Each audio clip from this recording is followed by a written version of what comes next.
Good evening, viewer, and welcome to Newsnight on Top Television. Today, Friday, the 10th of July 2026.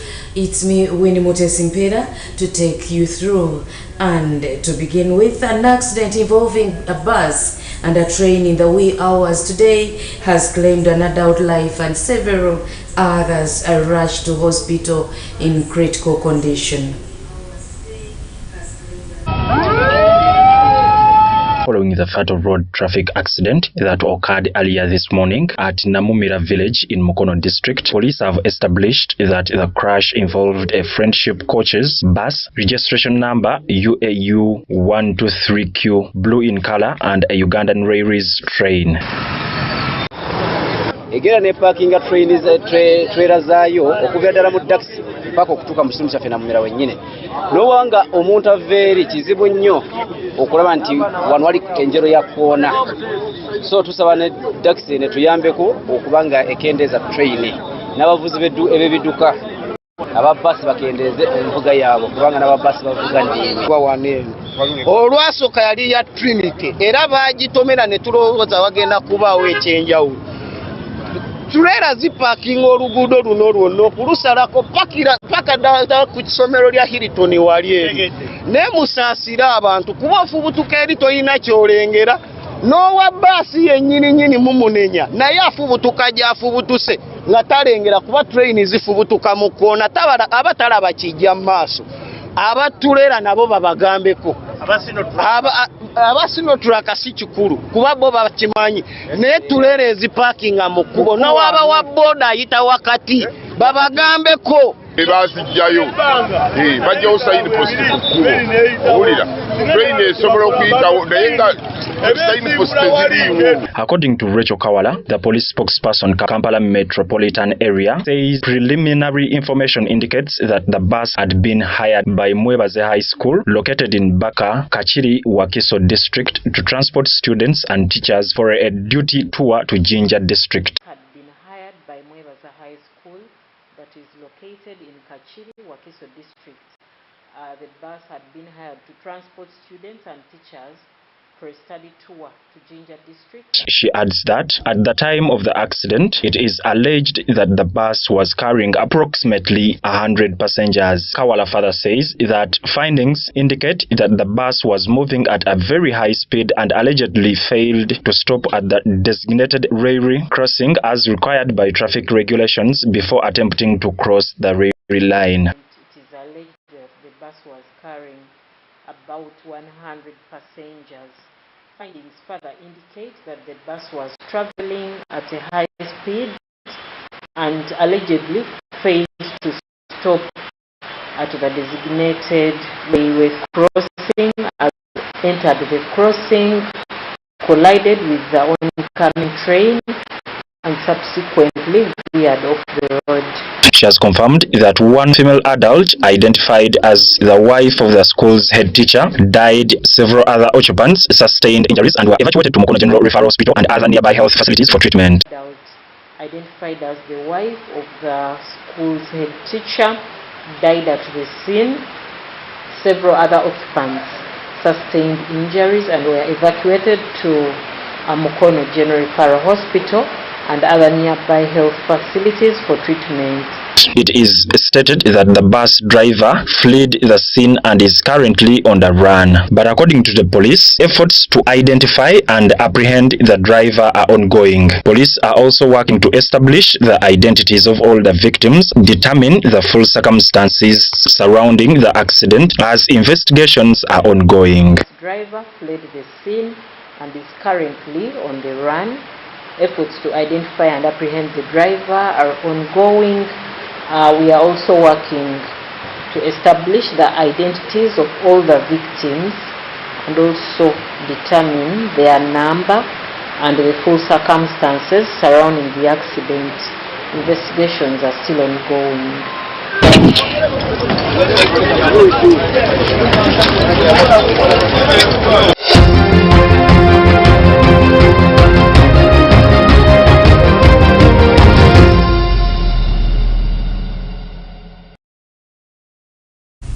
Sorry for the loss. Commission's Strategic Plan 3 Client Charter and Service Delivery Standards has been launched today at the Supreme Court. The chairperson, Dr. Douglas Singiza, explains that the Commission only investigates complaints that fall in its legal mandate. Speaking to journalists at the launch of the Commission's Strategic Plan 3 Client Chapter and Service Delivery Standards on Friday at the Supreme Court, CJS Chairperson Dr. Douglas Singiza said the Commission only investigates complaints that fall within its legal mandate. He noted that when, for instance, a judicial officer fights with his wife, they can't entertain such a complaint. He explained that complaints challenging a judicial official's exercise of discretion, such as granting a delaying bail, are not matters for the Judicial Service Commission unless there is evidence of misconduct, including corruption or bias. Allege that the judge has not granted you bail.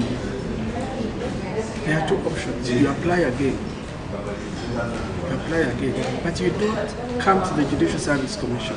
You complain to the Chief Justice. You complain to the Principal Judge. In August 2025, Besigye and Lutale petitioned the Judicial Service Commission seeking removal of Justice Emmanuel Baguma from office after he had denied them bail several times and ignoring another application for bail that had earlier been filed in April 2025. Besigye and Lutale then accused Baguma of being incompetent and biased and unfair. They also told the Commission that their case should instead be heard by the International Crimes Division of the High Court, but Baguma ended up allocating it to himself before the Criminal Division of the High Court. Besigye further claimed that the judge had refused to let him speak in court and falsely stated that there was no record of their earlier charges before the General Court Martial, despite existing affidavits and court documents before him. Besigye and Lutale subsequently filed a complaint with the Judicial Service Commission seeking the judge's removal from office. The accused told the court they were illegally arrested in Kenya and brought into Uganda without following proper procedures. They said they were detained in Communicado at Makinde military barracks for 4 days without access to lawyers or family before being charged before a military court.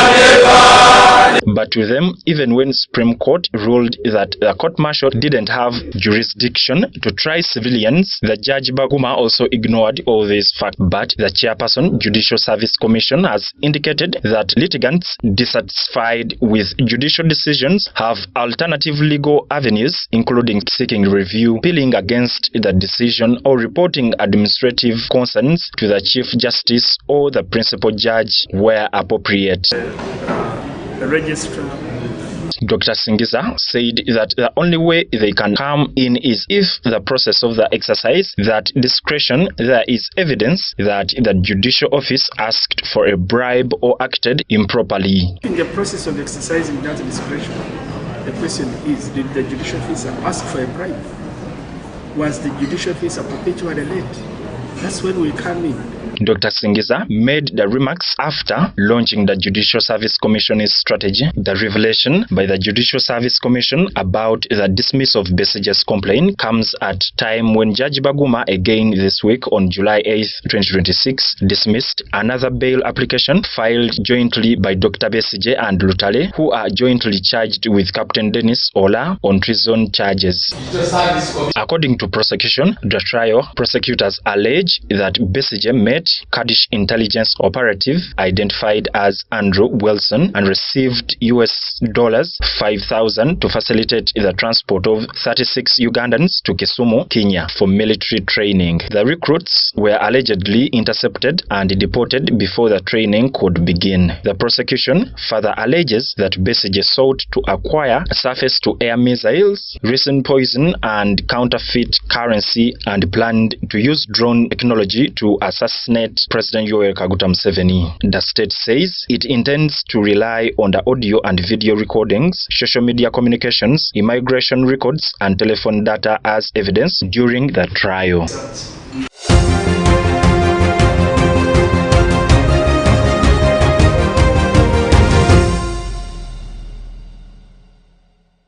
Regan Sentongo reaffirms the claims during a cross-examination by the State Attorney Jonathan Mwaganya before Mwanga 2 Chief Magistrate Adam Byarugaba at Mengo, insisting that the same Mwaganya had met them while they were serving a sentence of 5 years on charges he claimed had been fabricated by Pastor Robert Kayanja using his influence in the police and the courts of law.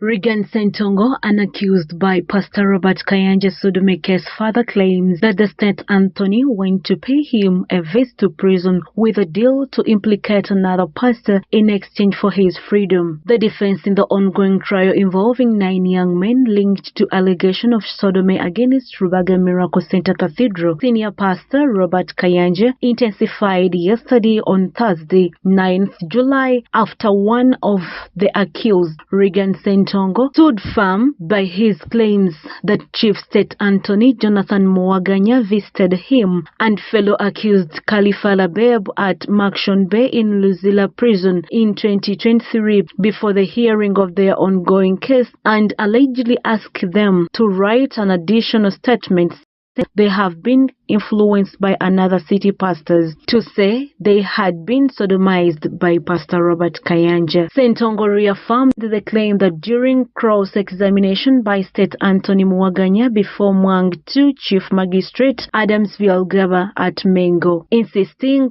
the same Mwaganya had met them while they were serving a sentence of 5 years on charge he claimed he had been fabricated by Pastor Kayanja using his influence in the police and the courts of law. This scenario came a week after when Regan Sentongo gave his word to court when he was asked to pour all the truth while testifying about what he went through. Sentongo further added that Mwaganya had encouraged them to state that several Kampala pastors had influenced them to accuse Pastor Kayanja and he would then help them walk free, an offer they, meaning Sentongo and others, claimed. The latest development came as Sentongo maintained a position he had earlier presented in his defense, in which he gave a detailed account of what he said happened after his arrest in 2021. Sentongo told court that he and Labib and others went to Rubaga Miracle Center Cathedral to demand their money, which they claimed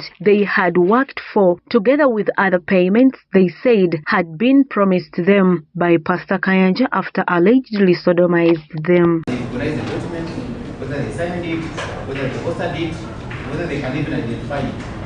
This itself may be part of proving authenticity. And after the case of Arabasas there, 1903, 2KG33, where court guided that a document may be put to witness in cross-examination, test his credibility, even though the document has not yet been proved. The party relying on the document must still establish an invisibility so the court can take it. Mwaganya denied the allegation and asked court to obtain CCTV footage from Makshon Bay prison to establish whether he was ever visited the accused while they were incarcerated. This request was granted by Magistrate Byarugaba, ordered that the prison footage be produced before court in the next case hearing that was adjourned on July 16, 2026.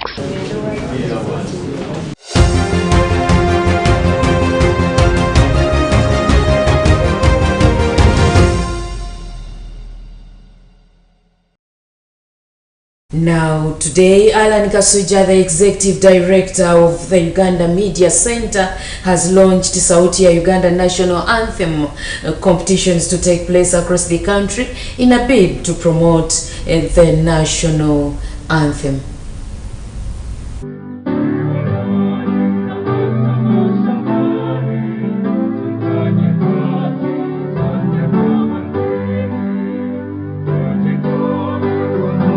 In a bid to promote knowledgeable of Ugandan national anthem, government has today launched Sauti ya Uganda national anthem competitions to take place across the country. The competition forms part of broader national and regional efforts to patriotism and encourage knowledge of Uganda's heritage. We're making arrangements to make sure that everybody who wants to participate participates in the competition.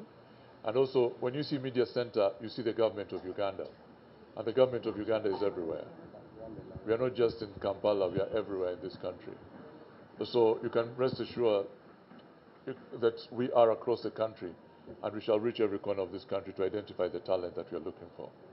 Launching the competition today, Alan Kasuja, the Executive Director of Uganda Media Center, revealed that 100 million cash prize has been put in place to encourage people to take part in these competitions and Ugandans to have been encouraged to participate in their local language. TikTok Challenge, Uganda National Anthem, Sauti ya Uganda. We are going to look out for the best TikTok challenge on this one, starting today. And for that, every week we shall give out 1 million shillings to the winner. And ultimately, the very best one will get 5 million shillings. So for the next 4 weeks, we are giving out 1 million shillings every week to the winner of that TikTok challenge of singing the national anthem. Just make sure you tag Uganda Media Center and you also tag Sauti ya Uganda, and we shall pick it up. The registration exercise has commenced today and will end on 8th August, while the grand finale will take place on 9th of October, the same day Uganda will commemorate her Independence Day. Everybody who participates, who registers, does not pay anything to take part. This competition is free of charge, and if anybody tries to con you out of money, so make sure you don't pay at all don't pay anybody anything. Just do it yourself and register to take part. If you prefer to send us an email, our email address is sautiyauganda@mediacenter.go.ug. You can also register using email. Halima Namakula, an ambassador and an artist, has called upon all those willing to enter the challenge to come because the judges are going to be free and fair to all the participants. Ekigenda ogenda maaso ekikwatagana n'oluyimba lw'eggwanga. Abasinga obungi tebalumanyi dumalayo, abasinga obulungi balumanyiko katono, naye tugenda genda mu nsi yonna eya Uganda. Kyokoteko kubanga omanyi ennyimba bbiri n'olwa East Africa. Oteeka okubanga olumanyi. Oyimbe oba oyimba mu Lugwala, oba oyimba mu Lutooro, oba oyimba mu Lugishu, gw'omanyi naye yimba oluyimba lw'eggwanga.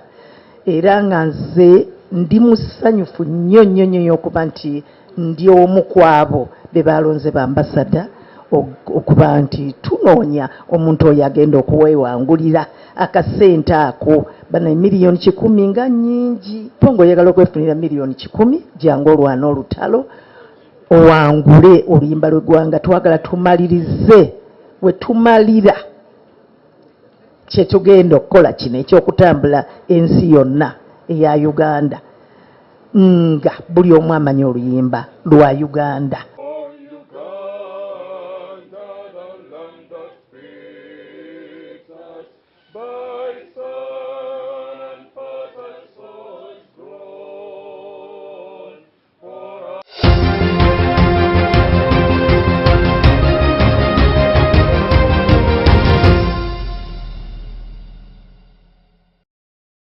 We are going for a short break. Newsnight still going on. Don't move away.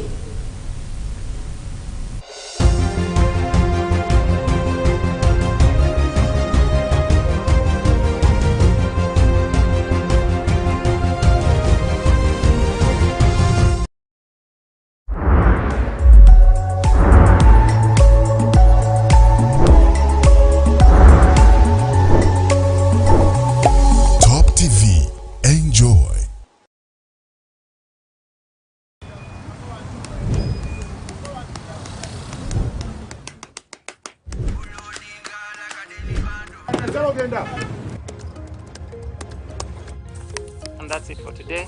Till the next episode.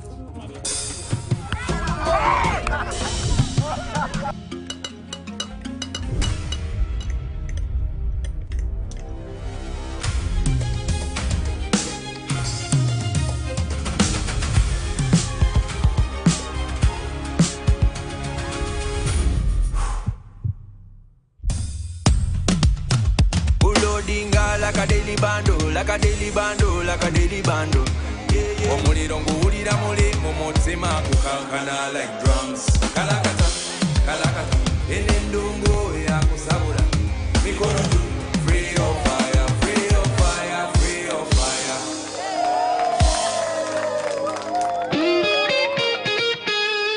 Tired of the limits? Tired of slow connections? It's time to break free. Introducing BCC Net from Blue Crane Communications. Choose the package that fits your life. BCC Lite, BCC Pro, and BCC Extreme. For every need, every moment. Learning, conferencing, gaming, and so much more. Switch to BCC Net today. BCC Net. Fast, reliable, and true unlimited internet. Blue Crane Communications is regulated by Uganda Communications Commission. Omuzadde omulungi kankwanjulira essomero erigenda osomesa omwana wo ku mutindo ogwesiimisa Code High School Ssetabajjo Kampala. Bw'oleeta omwana wo ku Code High School ku magezi ag'omu kibiina ajja kugatako emisomo gy'ebyemikono ng'okufumba, okukola enviiri, okutunga, okuvuga n'okukanika, amasomo ga kompyuta kw'ossa n'amasomo g'ennimi omuli Oluswayiri, Olufalansa n'ebirala bingi. Okuwandiisa abaana kugenda mu maaso ku ssomero ne ku ofiisi y'e Makerere Kavule. Okumanya ebisingawo tukubire ku 0773 295 900. Code High School Ssetabajjo Kampala, building leaders now.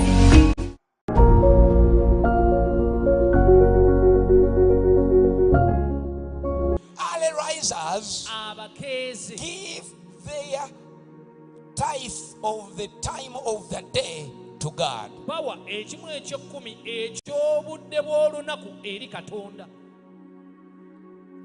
By going on their phone to read, or in their Bibles to read, whatever Bible you read, electronic or paper, you give God, or they are still at home, they start working on their projects.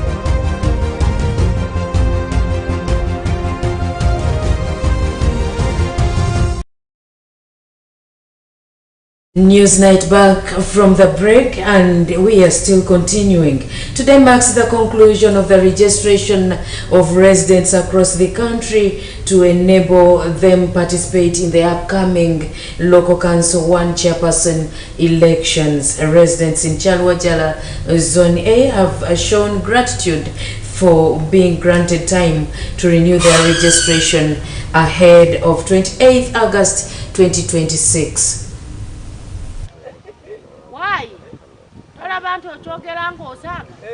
The registration of residents eligible to participate in the upcoming Local Council 1 LC1 chairperson elections has officially closed today across the country.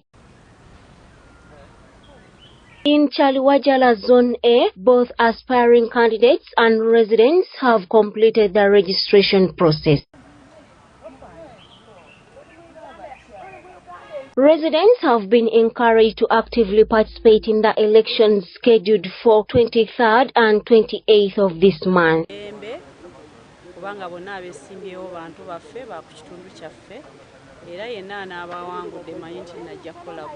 LC1 chairperson aspirant Medi Mwavu has thanked all residents who turned up to register and pledges to deliver quality services to the people of Chaliwajala once elected. So mbasuubiza jangu nonde nga tolonda kibiina londa muntu gwabuweereza bwe ku byenkozeeko buli omu akimanyi kiki nsobola okukola na kiki endi kubamanyi.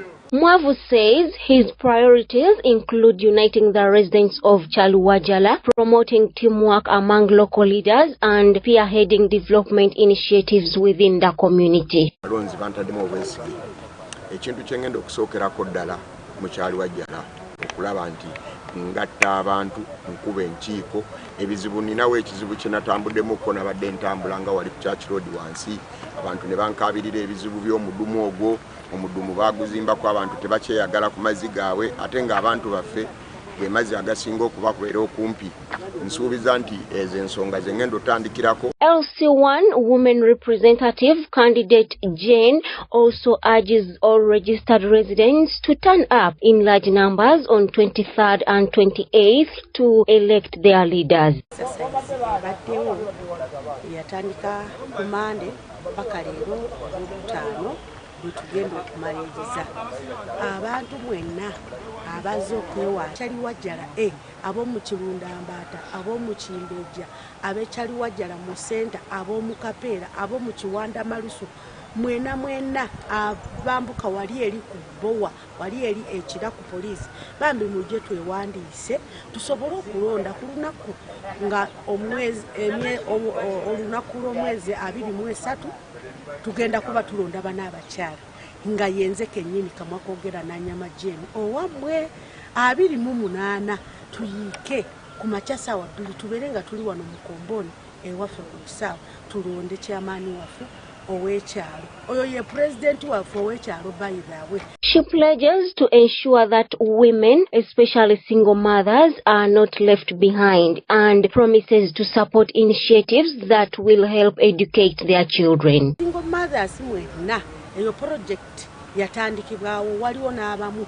benatandika dda ndina amanya gamwe n'enamasimu ba single mothers tugenda kubanga to making sure ne government egenda okudda mu ntebe oba n'omukulembeze chairman gwe mugenda okulonda gwe ngenda akola naye system ene egenda kubeera bweti tugenda kuba tutambula nga tunoonya ba single mothers abalina abaana abeetaaga kukwatirwako government eno erinamu ebibiina ebiyamba ba single mothers. Outgoing Vice Chairperson Ayebale Harriet Chizito says the registration exercise has been successful considering the number of residents in the village. Kubanga bonna abesimbyewo bantu baffe ba ku kitundu kyaffe era yenna n'abawangudde manyi nti najja kukola bulungi. Various residents, however, have appealed to the incoming leadership to prioritize the issues affecting them.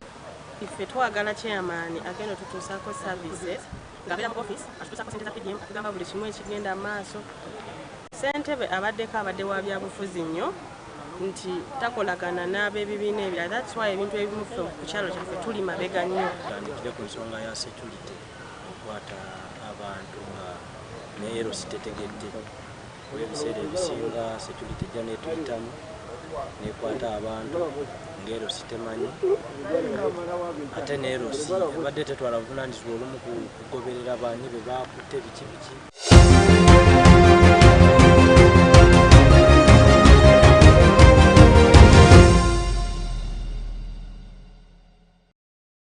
Meanwhile, the East African Community Dialogue that brings together the 6 East African countries has been concluded. The East Africa Minister, Honorable Rebecca Kadaga, has called upon all member states to front unity and patriotism for the good of the region as they look into the issue of having a common currency. People's event that will inspire generations of East Africans. Let us run for East African Political Federation. Again, use the principle of freedom of geometry. We can make a start with those 4. Let us again us. But let us make a start. In fact, we agreed at the last summit in March that those who are ready should move. So I think let's drive towards that and make sure that we make a start. They should join us. Because if nobody moves, then nobody will move. So proceed here into Swahili. They're here. We have the prayers in Swahili. Then parliamentary prayers is in Swahili. Last week I told the clerk that maybe once a week, say the prayers in Swahili. Abali mu driving omukago kuno ensi wetuuse tukyasobola kubeera nga individual state oba eggwanga erimu netusobola okutambuza ebintu nebitambula bulungi. Ebyokulabirako tufunye bingi nnyo naddala mu nsi ezatusobola okukulaakulana. Tuwulira nnyo emikago egy'amaanyi nga European Union mulimu ensi ez'amaanyi ezaggwa edda zinaggwa dda naye olaba nabo bakyali mu miki mu mikago. Sisters and manages the applications for refugees.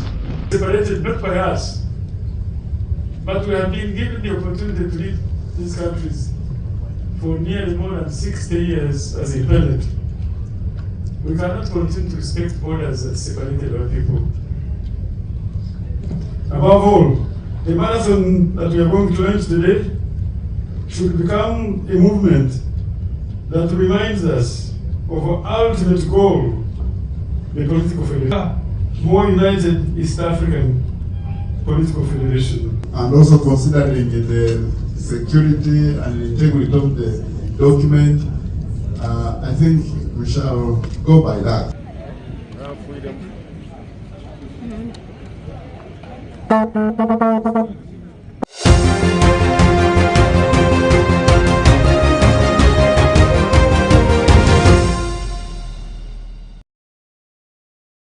Ugandans have been urged to use various technologies as a common way of helping them acquire jobs. This was during a media briefing by the State Minister for Finance and Planning, Amos Lugolobi, ahead of World Population Day. Amos Lugolobi, the State Minister for Finance and Planning, together with the National Planning Authority, has called upon Ugandans to invest in technologies in order to benefit the youth. This communication came ahead of World Population Day, which is to be celebrated from Kigezi tomorrow under the theme Unlocking the Potential of Uganda's Population Through Technology and Research to Drive Sustainable Development. We are in Kigezi, although we are here virtually. So while I'm here, the people in Kigezi have joined us to celebrate this very important day. The climax of these celebrations will happen tomorrow at a function presided over by Her Excellency the Vice President, representing His Excellency the President in her office. The theme was spearheaded by the National Planning Authority and the United Nations Population Fund, with primarily regional events taking place in Lubanda district. Saying in this theme that we have a population with a huge potential and we want to unlock that potential. How do we unlock it? By using technology, research and innovation. When we talk about technology, some people tend to overcomplicate. They think that we are talking about space technology, we are talking about only modern ways of doing things. Minister Lugolobi says that 73% of Ugandans are under the age of 30 and can define the country's development according to Uganda demographic change. Uganda, one of the youngest nations in the world, and that's why we are talking about a huge potential in our population. So this youthful population represents one of Uganda's greatest strategic assets. However, it also places immense pressure on the economy to create jobs, fund opportunities, improve service delivery, for example, in terms of health service delivery, education services, because you are talking about a younger population, killing that population. So it calls for all those things, and therefore increasing productivity. Minister says her broad concepts are different technologies since Uganda is been logging, yet all of us are looking for competitive markets. Addressing these constraints will be critical if Uganda is to fully harness the potential of its growing population and achieve inclusive and sustainable development. This therefore means that for millions of Ugandans, the challenge is not simply a lack of income. The challenge is limited access to the knowledge, skills, innovations, and opportunities necessary to improve productivity and livelihoods. United Nations Population Fund country representative Christine Bucol says that the poverty cycle of teenage pregnancy interrupts the upbringing of girls and results into unemployment. But with the use of technologies, the Ugandan mothers can employ themselves. We invest in technology and research. Let us also invest at the same time in our young people and in the services they need to be able to realize their full potential. If we do not link investments in technology with investments in youth, then we are missing a tremendous opportunity. The demographic evolution of Uganda presents an unprecedented development opportunity. 73% of the population of Uganda is under the age of 30, so we possess a vast reservoir of innovation and a labor force that, if it is properly supported, can define the country's socio-economic transformation. Honorable Stephen Bilahawa Mtakali, the Executive Board Member of National Planning Authority in Uganda, under the score the new technology and research as investments for transforming Ugandan's population. We have, as a country, which, as we go for the tenfold growth strategy, using the NDP4 to actualize the Vision 2040, aware that we have the youngest and fast-growing population, that we must harness this young population, translate the numbers, quantity into quality.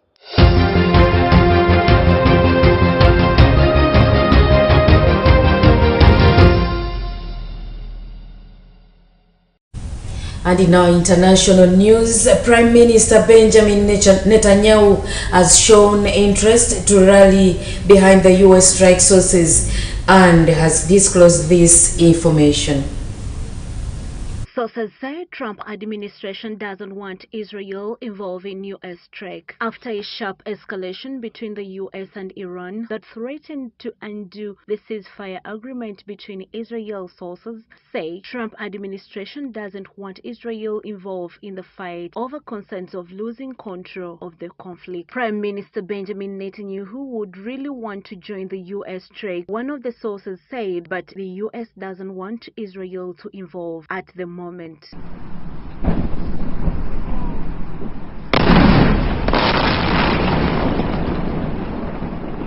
Their number one target, it's out all over the place. I'm their number one because that's the way they act, and that's the way they've done it for 47 years. On Thursday, Israel Defense Minister said the Israel Defense Force was ready to resume the war against Iran once again, even if it had to do it alone. The Israel Defense Force is on high alert and prepared to resume the campaign, regain air superiority, and carry out an independent Israel strike against Iran to eliminate threats. Even for a third time, said Israel cuts at the graduation ceremony of the Iran Defense Force newest pilots. If we have to return, we will return with even a greater force. Nevertheless, one of the sources said prevailing Israel assets is that Trump does not want to return to a full-scale war, and the most he may be willing to do is to reinstate the naval blockade on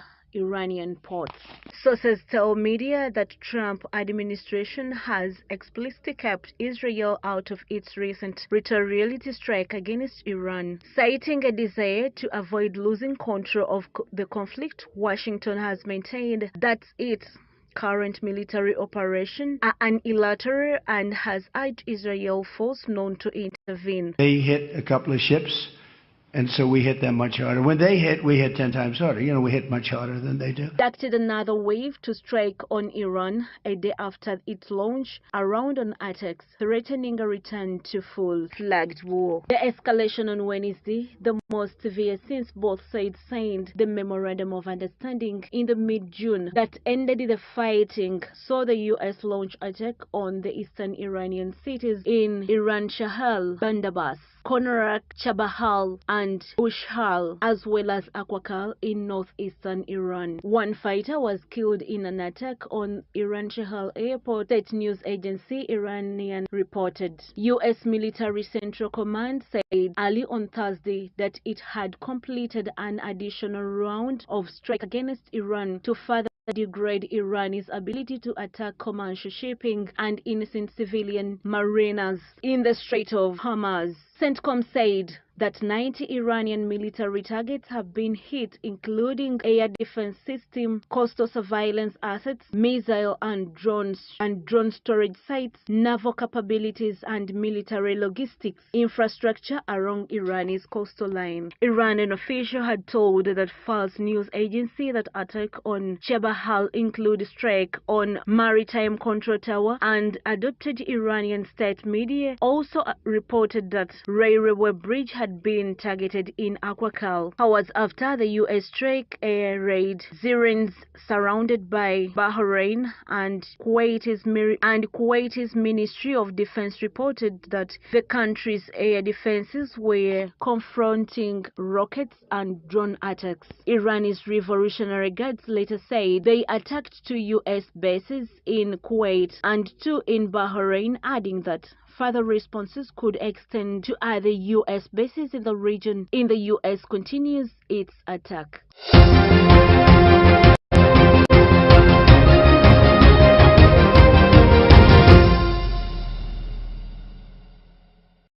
That brings us to the end of Newsnight on Talk Television with me, Winnie Mutesimpera. Thank you so much for watching. I wish you a good night and a very blessed weekend. See you in P4 overnight at Christian Life Church, Makere Kavle, Bombo Road.